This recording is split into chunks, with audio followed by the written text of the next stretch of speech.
ఇది కాదు అది కాదు, తెలంగాణ తెచ్చింది మేమే అంటే తెచ్చింది మీరు కాదు, ఇచ్చింది మాత్రం కాంగ్రెస్, సోనియమ్మ. అండ్ నేను సోనియా గాంధీ వారియర్ని ఇక్కడ అని చెప్పి ముందుకొచ్చి జనాల ముందు ధీటుగా తొడగొట్టి నుంచున్న ఏకైక మగాడు రేవంత్ రెడ్డి గారు.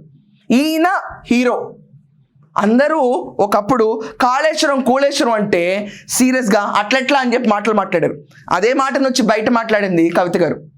అండ్ రేవంత్ రెడ్డి గారు నుంచోకపోతే మనం ఆలోచించాలి ఎప్పుడన్నా మన ఎదురుగుండా ఉన్న రాజు ఎవరు అని చెప్పి. ఆ రాజుకు సరిపడా అంచనాల్లో ప్లాన్ వేయాలి.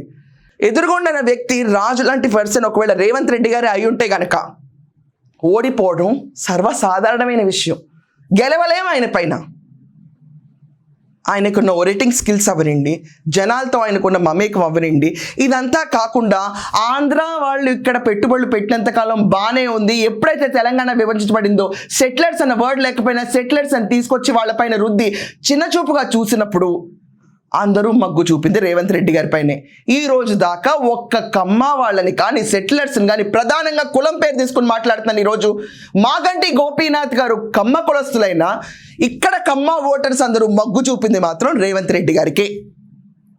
కులాల మధ్యలో చిచ్చు కాదు ఇక్కడ పెడుతుంది. ఖచ్చితంగా ఆలోచించాలి.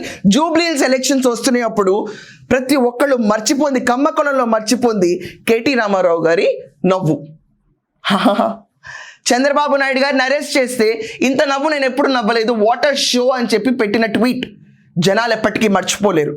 ఒకవేళ ఆ రోజు అరెస్ట్ అయిన విషయం చాలా బాధాకరం అయితే గనక, ఆయనంత స్పందించాలనుకుంటే గనక ఇక్కడ చంద్రబాబు నాయుడు గారికి సపోర్ట్గా షో చేస్తుంటే ఇక్కడ పెట్టడానికి మీకు రైటే ఉంది, పోయి రాజమండ్రిలో పెట్టుకోండి అన్న మాటని మర్చిపోలేదు.